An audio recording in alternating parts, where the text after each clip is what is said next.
ধরো ব্যাগটা ধরো।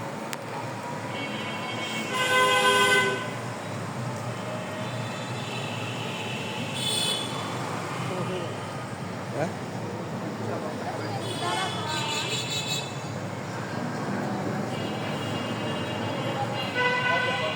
সবচেয়ে উঠে কি কয় মোরগ ফুল গাছ।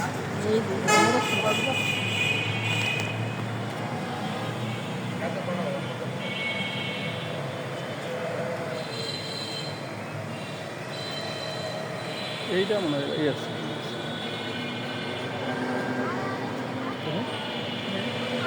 শরৎ কুমার রায়ের বাড়ি, রাজা শরৎ কুমার রায়ের বাড়ি।